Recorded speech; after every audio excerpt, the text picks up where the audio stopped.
जय मसी यहाँ सबैलाई प्रभु ख्रीष्टको अति सुन्दर नाममा आज फेरि म यहाँहरूको सामु परमेश्वरको पवित्र वचन लिएर आएको छु र यो आजको सन्देश चाहिँ एकदमै महत्त्वपूर्ण सन्देश छ। अस्तिको एउटा भिडियो जुन मैले हालेको छु त्यसमा चाहिँ पास्टरहरूले मण्डलीमा आफ्नो भेडाहरूको लागि समय र सिजन बुझेर काम गर्नुपर्छ भनेर मैले हालेको थिएँ। आज चाहिँ अब म विश्वासीहरूले पनि समय र सिजन बुझेर काम गर्नुपर्छ। वर्षौँसम्म तपाईँ दुःखमा परिराख्नु भएको हुन्छ, कष्टमा परिराख्नु भएको हुन्छ, समस्यामा परिराख्नु भएको हुन्छ, तर तपाईँले समय बुझ्नुपर्छ र सिजन पुग्नुपर्छ र अवस्थालाई बुझ्नुपर्छ। सबैभन्दा पहिला तपाईँ आफू कहाँनिर छु, के कुरामा चुकेको छु भन्ने कुरा थाहा पाउनु पर्ने छ। तपाईँको जीवनमा समृद्धि आएन, सफलता आएन, उन्नति आएन, आत्मिक रूपमा बढ्न सक्नु भएन, 20औं वर्षसम्म तपाईँ विश्वासी हुनुभयो तर तपाईँले केही प्रगति गर्न सक्नु भएन, न त आत्मिक रूपमा बढ्न सक्नुभयो, न त तपाईँको भौतिक कुरामा आशिष आयो भनेदेखि त्यहाँ केही कुरा रुकावट छ, त्यहाँ केही कुरा समथिङ प्रब्लम छ। अब तपाईँले त्यो कुरा चाहिँ थाहा पाउनुपर्छ।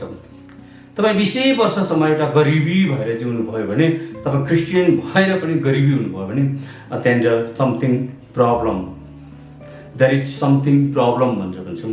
त्यहाँ केही कुराहरू चाहिँ गल्ती छ, त्यहाँ समस्या छ। त्यो समस्याको विषयमा तपाईँले थाहा पाउनुपर्छ। तपाईँलाई थाहा छ साउल राजा हुँदाखेरि मानिसहरू ऋणमा परेका, समस्यामा परेका, दुःखमा परेका, कष्टमा परेका धेरै मानिस थिए इजरायलमा। किन भन्दा साउल राजा थियो। साउल राजाले चाहिँ उनीहरूलाई दैनिक रूपमा लडाइँमा लैजान्थ्यो अनि उनीहरूको दुःख, उनीहरूको समस्याहरू, उनीहरू चाहिँ कसरी एकदमै कठिन जीवन बिताइरहेको छ त्यो कुराहरू साउलको मतलब थिएन। ऊ चाहिँ लडाइँ मात्रै गर्नु पर्थ्यो। त्यही माथि पनि आफू परमेश्वरको वचनको अनाज्ञाकारी थियो। अब इजरायलका मानिसहरूले यो कुरा थाहा पाए। त्यो ऋणमा परेका, गरिबीहरू, समस्यामा परेका, दुःखमा परेका मानिसहरू चाहिँ अब परमेश्वरको अभिषेक चाहिँ दाउदमा छ भन्ने कुरा थाहा पाए। उनीहरूले यो दाउदमा छ भन्ने कुरा जब थाहा पाए अनि साउल राजा हुँदा हुँदै पनि 400 मानिसहरू चाहिँ गएर दाउदसँग करारमा बाँधे। दाउद चाहिँ परमेश्वरको जन्म हुनुहुन्छ, उहाँमा चाहिँ परमेश्वरको अभिषेक छ भनेर त्यो सिजनलाई थाहा पाउन सक्यो, त्यो समयलाई थाहा पाउन सक्यो। अनि मानिसहरूले साउललाई छोडेर दाउदसँग लागे किनभने साउलले परमेश्वरको वचनको विद्रोह गरेका थिए। अनि त्यसपछि अर्को ग्रुप पनि, यस्तो ग्रुपहरू आयो। हामीले पढ्यौँ भने यहाँनिर पहिलो इतिहास 11 अध्यायमा हामीले पढ्यौँ भने दाउद हेब्रोनमा हुँदाखेरि साउल राजा छँदै पनि मानिसहरू साउललाई छोडेर दाउदसँग आए। किन भन्दाखेरि साउलले चाहिँ परमेश्वरको वचनको विद्रोह गरेका थिए अनि सम्पूर्ण मानिसलाई परमेश्वरको वचन अनुसार अगुवाई गरेका थिएनन्। अनि अब मानिसहरूले चाहिँ थाहा पाए यो मान्छेले चाहिँ हामीलाई परमेश्वरको वचन अनुसार डोर्याउँदैन, यो मान्छेले चाहिँ परमेश्वरको शिक्षा अनुसार, परमेश्वरले चाहनु भएको इच्छा अनुसार हामीलाई गाइड गर्न सक्दैन। अब चाहिँ हामी परमेश्वरले नियुक्त गर्नुभएको व्यक्ति, परमेश्वरले नै परमेश्वरको हृदयभित्रको व्यक्तिलाई चाहिँ हामीले छनौट गर्नुपर्छ। अब त्यो व्यक्तिसँग चाहिँ गएर हामी करार बाँध्नुपर्छ। त्यो व्यक्तिसँग चाहिँ हामी परमेश्वरले त्यो व्यक्तिमा चाहिँ आफ्नो उपस्थिति राख्नुभएको छ किनकि त्यो व्यक्तिले प्यालेस्टिनियनलाई हराएको छ है, वरिपरिको जातिहरू सबै माथि विजय पाएको छ भने प्यालेस्टिनियनहरूको शरीरको कार्यहरूलाई पनि हराएको छ। अनि त्यस कारण अब इजरायलले थाहा पाए साउलमा चाहिँ परमेश्वरको अभिषेक छैन, साउलसँग बसेर चाहिँ हामीले हुँदैन। अब हामी चाहिँ कहाँ जानुपर्छ भन्दा परमेश्वरले नियुक्त गर्नुभएको व्यक्ति, परमेश्वरले ठहराउनु भएको व्यक्ति, परमेश्वरले चुन्नु भएको व्यक्ति, त्यो व्यक्तिसँग चाहिँ हामीले कनेक्सनमा आएनौँ, परमेश्वरको अनुग्रहको व्यक्तिसँग चाहिँ हामी कनेक्सनमा आएनौँ भने हामी जिन्दगीभर कहिले पनि प्रगति गर्न सक्दैनौँ भनेर थाहा पाए।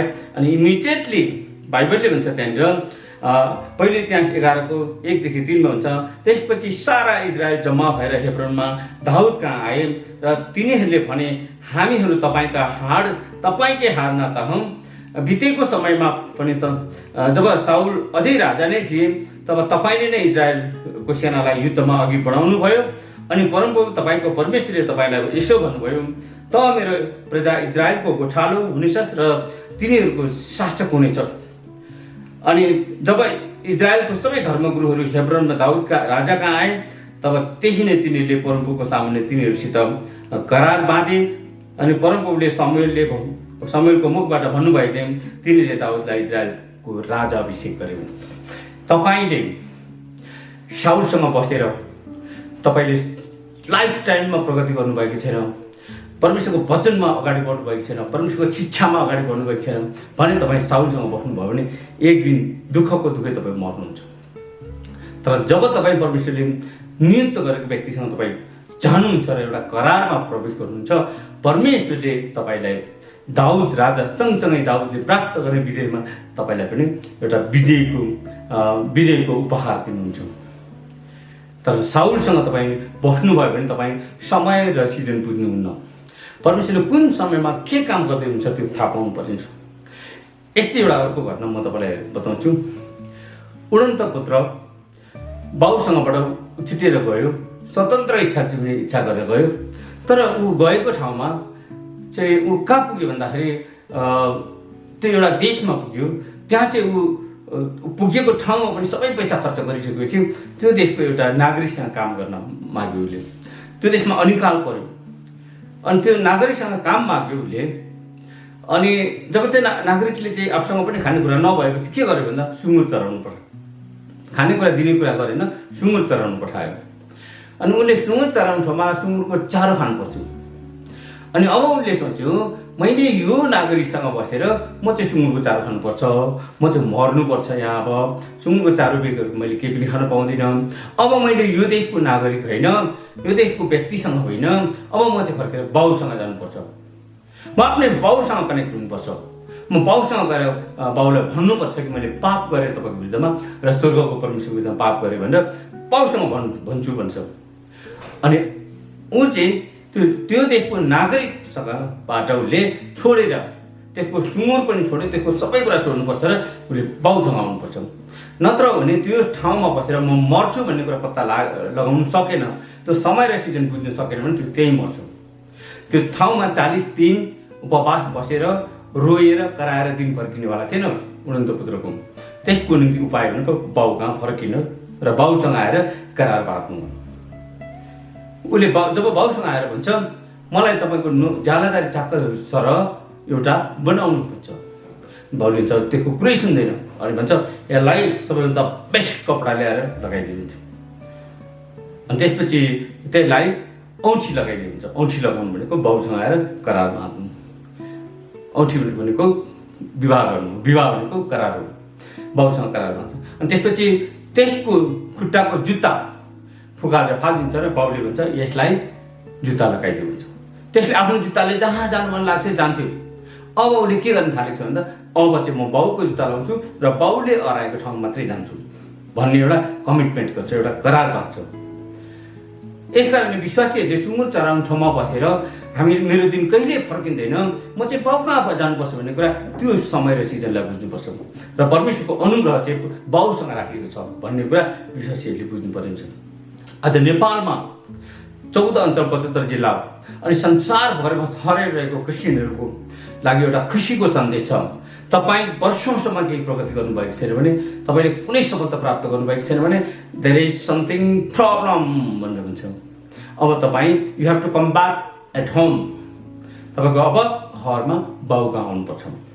अनुग्रहको व्यक्तिसँग तपाईँ आउनुपर्छ, जससँग परमेश्वरको वचन छ, जससँग परमेश्वरको बुद्धि छ, जसलाई परमेश्वरले नियुक्त गर्नुभएको छ, तपाईँ त्यो व्यक्तिसँग आउनुपर्छ। नत्र तपाईँ सुँगुर चराउने ठाउँमा 20औं वर्ष बस्नुभयो भने तपाईँको दिन कहिले पनि फर्किनेवाला छैन, तपाईँ त्यहाँ मर्नुहुनेछ। यस कारणले विश्वासीहरूले समय र सिजन बुझेर काम गर्नु सकेनौँ भने हामी लाइफ टाइम केही पनि गर्न सक्दैनौँ। र अर्को कुरा म तपाईँलाई वचनमा अगाडि दोहोऱ्याउँदैछु। अब एलिया र एलिसाको विषयमा बताउँछु। जब एलियालाई उठाइ जाने दिन आयो त्यतिखेर एलिसाले सँगसँग पछ्याएर गएका थिए। त्यो 4वटा ठाउँमा पछ्याएका छन्, गिलगाल, बेथेल, एरियो अनि त्यसपछि एर्दन।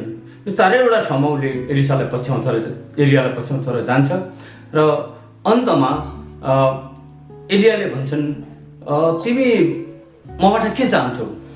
अनि एलिसाले सिधै भन्छन् म तपाईँबाट तपाईँको आत्माको डबल भाग पाउने आशा गर्छु भन्छन्। अनि त्यसो भए तिमीले त गाह्रो कुरा माग्यौ। अनि एलियाले भन्छन् ल ठिक छ, तिमीले मलाई माथि उठाउँदै गरेको देख्यौ भने तिमीलाई त्यो हुनेछ। अनि आँधीबेहरी आएर एलियालाई उठाएर लग्यो। त्यतिखेर एलिसाले देखे अनि एलियाको खास्टो खस्यो, एलियालाई उठाएर लग्यो। अनि एलियाले भन्छ, हे मेरो पिता, हे मेरो पिता, इजरायलको रथको चोरीहरू, जसलाई हामी पछ्याउँछ त्यो चाहिँ हाम्रो पिता हुनुपर्छ।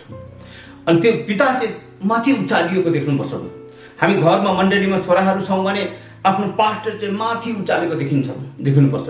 जब आफ्नो पास्टरलाई परमेश्वरमा माथि उचालेको जब तपाईँ देख्नुहुन्छ, त्यो बाउको अभिषेक तपाईँमा आउँछ। त्यो एउटा सफल मिनिस्ट्री गर्न सक्छ। उसको भन्दा बाउको भन्दा डबल मिनिस्ट्री हुन्छ। एलियाले 7वटा आश्चर्य कर्म गरेको थिए, एलिसाले 14वटा गरेको। किन भन्दा पितालाई माथि उचालेको देखेको थियो। बाउको खास्टो भुइँमा चढ्यो अनि आफ्नो खास्टो च्यातेर फालेर, आफ्नो खास्टो भनेको आफ्नो भिजन, आफ्नो दर्शन, आफ्नो योजना, आफ्नो चर्च ठुलो बनाउने, म ठुलो मिनिस्ट्री गर्छु भन्ने त्यो भिजन उसले च्यातेर फाल्यो। अनि बाउको भिजन, बाउको खास्टो ओढेर जान्छ, बाउको दर्शन बोकेर जान्छ। अनि गएर एर्दनको पानीलाई एलियाको परमेश्वर कहाँ हुनुहुन्छ भनेर हिर्काउने बित्तिकै पानीले पनि, एर्दन नदीले पनि बाटो दिन्छ। अनि यहाँनिर जब एलियाको अभिषेक एलिसामा आउँछ अनि त्यो 50 जना अगमवक्ताले त्यो कुरा थाहा पाउँछ, ओहो एलियाको आत्मा त एलिसामा परेछ भनेर थाहा पाउँछ। अनि तुरुन्तै आएर सबैजना एलिसाको अगाडि दण्डवत गर्छन् एलिसालाई। अनि आज 50 जना त्यस्ता व्यक्तिहरू हुन्छन् मण्डलीमा, के अरे टाढैबाट हेरिबस्नु हुन्छन्, तर परमेश्वर दण्ड पछ्याउन चाहँदैनन्। मण्डलीमा यस्ता विश्वासीहरू हुन्छन्, पास्टरसँग सँगसँगै भितरमा दर्शनमा हिँड्दैनन्, जसरी एलियासँग हिँड्यो। अनि त्यस कारणले टाढैबाट हेर्छन्। अनि जो व्यक्ति आफ्नो आत्मिक पितासँग, आफ्नो पास्टरसँग सँगसँगै हिँडेका छन्, त्यो व्यक्तिको अगाडि आएर ढोग्नु पर्ने दिन आउँछ। 50 जना अगमवक्ता आएर एलिसाको अगाडि घोप्टो परे र दण्डवत गरे। अनि जब दण्डवत गरे अनि त्यसपछि 50 जना अगमवक्ताले एलिसालाई भन्छन्, एलियाको शरीर त परमेश्वरले कहाँ लगेर फाल्नुभयो होला, कुनै खोजमा फाल्नुभयो होला, हामीलाई खोज्न जाने अनुमति दिनुहोस् भन्छ। एलिसा भन्छ, नो, परमेश्वरले लानुभयो, तिमीहरू कहाँ खोज्न जान्छौ? अब त्यो एलियाको बडीलाई तिमीहरू खोज्न नजाऊ, तिमीहरू अब समय वेस्ट नगर, तिमीहरूले चाहिँ समय र सिजनलाई जान, त्यो अभिषेक चाहिँ अब ममा आएको छ भने तिमीहरूले बुझ भन्ने कुरा एलिसाले गर्दै थियो। तर त्यो 50 जना अगमवक्ताले बुझेन। अनि 50 जना अगमवक्ता चाहिँ एलियाको बडी खोज्न गए। 3 दिनसम्म बडी खोजे तर पाएनन्। तिनीहरूले यो कुरा बुझेनन्, त्यो सिजनलाई बुझेनन्। अब एलिया उठाइ लैजानुभयो भने, अघि तिनीहरूले भन्दै थिए नि परमेश्वरले उठाइ लानुहुन्छ, तपाईँ कि थाहा छैन भनेर सोध्दै थियो। अब एकछिनपछि खोज्न जानु दिनुहोस् भने हामीलाई अनुमति दिनुहोस् भन्छ नि त। परमेश्वरले उठाइ लानुहुन्छ भनेर भनिसकेपछि किन खोज्न जानु पर्यो? अनि त्यो समय र सिजन बुझ्न सकेन। परमेश्वर उठाइ लैजानु भयो। अब त्यो आत्मा चाहिँ एलिसामा परेको छ। अब हामी चाहिँ एलिसाको कुरा सुन्नुपर्छ भन्ने कुरा चाहिँ 50 जनाले बुझेन। अनि खोज्न जानु दिनु, के खोज्न जानु, ल गएर खोजेर देख्यो भयो भने 3 दिन खोजे भेटिनु। अनि आएर एलिसाको अधीनतामा बल्ल थाहा पायो। अनि आएर एलिसाको अधीनतामा बस्यो। अनि आज मण्डलीमा त्यही पुरानो एलिया कतै बसेको हुन्छ, परमेश्वरले नयाँ व्यक्ति खडा गरिसक्नु भएको छ, थाहै पाउँदैनन्। यहाँनिर हामीले चुकेको कुरा चाहिँ यति कुरा छ, हामी वर्षौँसम्म सेवाकाई गर्छौँ, वर्षौँसम्म चर्चमा छौँ, वर्षौँसम्म आराधना गर्छौँ, सङ्गति गर्छौँ, तर हामीले एउटा कुरा कहिले पनि थाहा पाउँदैनौँ, समय र सिजनलाई बुझ्नु पर्ने हुन्छ। तपाईँले थाहा छ, अब जब मोसाको मृत्यु भयो, परमेश्वरले यहोशुलाई भन्नुभयो, यहोशु मेरो दास मोसा मर्यो, अब तैँले यी मानिसहरूलाई लगेर मैले अब्राहम, इसाक र याकुबलाई प्रतिज्ञा गरेको कनान देशमा दुध र मह बग्ने देशमा लैजा। अब परमेश्वरले मोसाको ठाउँमा यहोशु खडा गर्नुभयो। अनि सबै मान्छेहरू, इजरायलको धर्मगुरुहरू आएर यहोशुको अगाडि जम्मा भएर भन्छन्, तपाईँ केवल साहसी हुनु, जसरी मोसासँग परमेश्वर हुनुहुन्थ्यो तपाईँसँग परमेश्वर रहन्, जसरी मोसाको कुरा हामीले मान्यौँ त्यसै गरी तपाईँको कुरा पनि मान्नेछौँ भनेर अब मानिसहरूको माइन्ड चाहिँ मोसाबाट यहोशुमा कन्भर्ट भएको थियो, किनकि परमेश्वरले अब यहोशुलाई नियुक्ति गर्नुभएको थियो। आजको तपाईँको मण्डलीमा परमेश्वरले तपाईँको कुन व्यक्तिको आवाज सुन्नलाई भन्दै हुन्छ? साउल जस्तै व्यक्ति छ या दाउद जस्तो व्यक्ति छ? फेरि त्यही एलियाको मरेको बढी खोज्दै हुनुहुन्छ या तपाईँ एलिसा खोज्दै हुन्छ? यानि तपाईँ साउल जस्तै त्यही अनाज्ञाकारी व्यक्तिसँग बस्न चाहनुहुन्छ या दाउद जस्तो व्यक्तिसँग खडा हुन चाहनुहुन्छ? अब तपाईँले समय र सिजन बुझ्नु बेला आएको छ र तपाईँले समय र सिजन जब बुझ्नुहुन्छ त्यसपछि तपाईँको जीवनमा एउटा नयाँ काम सुरु हुन्छ। परमेश्वरले नयाँ प्रकारले तपाईँलाई अभिषेक गर्नुहुन्छ। लोतले पनि त्यही कुरा थाहा पाउनु पर्थ्यो। जब अब्राहमबाट छुटेर सदम र गमोराको बेसीमा पुग्यो, त्यहाँनिर चाहिँ उसले दुःख पायो, त्यहाँ चाहिँ उसले कष्टमा पर्यो। अनि विभिन्न 5वटा देशको राजाहरू आएर सदम र गमोराको राजाहरूलाई कैद गरेर लगे, त्यसमा लोत पनि परेर गयो। अनि त्यसपछि यो कुरा अब्राहमले थाहा पाए अनि मेरो नातेदार चाहिँ कैदमा गएको छ भन्ने कुरा थाहा पाएर आफ्नो घरको 318 नोकरहरूलाई लगेर गएर लोतलाई छुटाएर ल्याइसकेपछि लोतले एउटा कुरा सिक्नु पर्थ्यो, ओहो म अब्राहमबाट छुटेर गएको कारणले गर्दाखेरि यति दुःख पाएको हो, म अब अब्राहमसँगै जोडिनुपर्छ भन्ने कुरा चाहिँ लोतले बुझेन। अनि के भयो, फेरि छुटाए पनि फेरि फर्केर सदम र गमोरामै गएर बस्यो। मेरो जीवन जिउनु चाहिँ अब्राहमसँगै थियो, मैले चाहिँ अब्राहमसँग फर्किनुपर्छ, नत्र त म साह्रै दुःख पाउँछु जीवनमा भन्ने कुरा लोतले बुझ्नु पर्थ्यो। त्यो बुझेन, समय र सिजन बुझेन। अनि फेरि सदम र गमोरामा बस्यो अनि परमेश्वरले सदम र गमोरालाई आगोले नाश पार्नु भयो। अनि लोत त्यहाँबाट भाग्नु पर्यो। आज तपाईँ र मैले पनि हाम्रो जीवनमा सदम र गमोरा जस्तै ठाउँमा बसिरहेका छौँ या अब्राहमसँग बसिरहेका छौँ, तपाईँले थाहा पाउनुपर्छ। अनि तपाईँ सदम र गमोरा जस्तो ठाउँमा बस्नुभयो भने तपाईँको बास पछि गएर ओडारमा पुग्छ। ओडारमा चाहिँ को बस्छ भन्दाखेरि एनिमल, जङ्गली जनावरहरू बस्छ। अनि तपाईँ एउटा जङ्गली जनावरको वासस्थानमा तपाईँको बास हुन्छ। अनि तपाईँबाट चाहिँ मुआबीहरू, अम्मोनीहरू पैदा हुन्छन्। यस कारणले म चाहन्न कि तपाईँ त्यस्तो मुआबीहरू, मुआब भनेको अर्थ चाहिँ वाट फादर भनेको बाउ को हो र भन्ने है। अनि त्यस्ता छोराहरू पैदा हुन्छन्, मण्डलीमा पिता र पुत्रको सम्बन्ध के हो र, कहाँबाट आयो भने त्यस्ता मुआबीहरू पैदा हुन्छन् जब अनुग्रहबाट डिस्कनेक्ट भएपछि। यसकारण तपाईँ र मैले बुझ्नु पर्ने कुरा चाहिँ आजको दिन तपाईँले हामी वर्षौँसम्म तपाईँको चर्चमा तपाईँ बसिराख्नु भएको छ, तर तपाईँ गरिबीमा वचन शिक्षा, वचन पढ्न नआउने, प्रचार गर्न नआउने, वचनमा जीवन जिउन नआउने, वचन भनेको के हो थाहा छैन, वचन तपाईँको लागि एउटा धर्म परिवर्तन गरेको जस्तो मात्रै छ भने तपाईँ केही प्रब्लम छ। तपाईँ त एउटा परमेश्वरको पुत्र जस्तो हुनुपर्ने हो नि त। दिन प्रतिदिन एउटा महिमाबाट अर्को महिमा, अर्को महिमाबाट अर्को महिमा गरेर तपाईँ त येशू ख्रीष्टको रूपमा बढ्दै जानुपर्ने हो नि त। अर्थात् परिपक्व, अर्थात् परमेश्वरको पुत्र जस्तै भइसक्नु पर्ने हो नि त। तर प्रब्लम के भयो, वर्षौँसम्म उही हप्ते विश्वासी। किन भन्दाखेरि तपाईँले समय र सिजन बुझ्नु भएन। परमेश्वर कुन व्यक्ति खडा गरिदिन्छ, कोसँग चाहिँ तपाईँ कनेक्ट हुनुपर्छ, साउलसँगै बसिने हो या तपाईँले दाउदसँग जोडिने हो, त्यो तपाईँले थाहा पाउनुपर्ने हुन्छ। यदि त्यो थाहा पाइएन भने हामी वर्षौँसम्म समस्या हुन्छौँ। हामीले नयाँ नियममा एउटा घटनालाई हेर्छौँ। फिलेमनसँग उसको नोकर ओनेसिमस थियो। वर्षौँसम्म फिलेमनसँग बस्दाखेरि उसले एउटा नोकरको जस्तो मात्रै व्यवहार गर्थ्यो, तर छोरालाई जस्तो गर्दैन थियो। उसको काम मात्रै गर्नुपर्थ्यो, उसले भनेको मात्रै मान्नुपर्थ्यो, तर उसको वचनअनुसार उसले जीवन जिउँदैन थियो। अनि त्यसपछि ओनेसिमसले थाहा पायो म चाहिँ पावलसँग जानुपर्छ। जब म पावलसँग जान्छु, परमेश्वरको वचन सिक्छु र परमेश्वरको वचनमा म परिपक्व हुन्छु भन्ने कुरा ओनेसिमसले थाहा पायो। अनि ऊ चाहिँ फिलेमनको घरबाट भागेर पावल कहाँ पुग्यो, रोममा।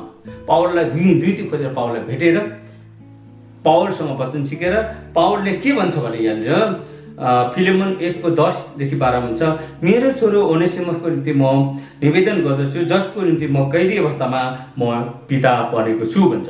जेलमा हुँदाखेरि ओनेसिमसले चाहिँ पावलसँग गएर सेवा गरेको थियो। अनि त्यहाँनिर थाहा पाउँछ हामीले थाहा पाउनुपर्छ जेलमा हुँदाखेरि पावलसँग कसरी एउटा पिता र पुत्रको सम्बन्ध स्थापित गरेको थियो भन्दा पावलले वचनमा उसलाई जन्म दिएको थियो। अनि जब वचनमा जन्म दियो अनि परिपक्व पारेर पावलले के भन्छ भने तिनी अगाडि तिम्रो निम्ति बेकममा थिए भन्छ। फिलेमनसँग बस्दाखेरि ओनेसिमस बेकममा मान्छे थिए, तर पछि गएर के हुन्छ भन्दाखेरि पावलसँग तालिम गरेर शिक्षा सिकेर पावलले एउटा छोराको रूपमा जन्म दिएपछि ऊ एउटा के हुन्छ भन्दाखेरि त्यहाँनिर आएर पछि आएर के हुन्छ भने अहिले तिम्रो र मेरो निम्ति पनि काम लाग्ने भएका छन् भन्छ। पावलले चाहिँ काम नलाग्ने बेकममा मान्छेलाई ख्रिस्टमा जन्म दिएर वचनमा परिपक्व पारेर के हुन्छ, काम लाग्ने मान्छे बनाउँछ।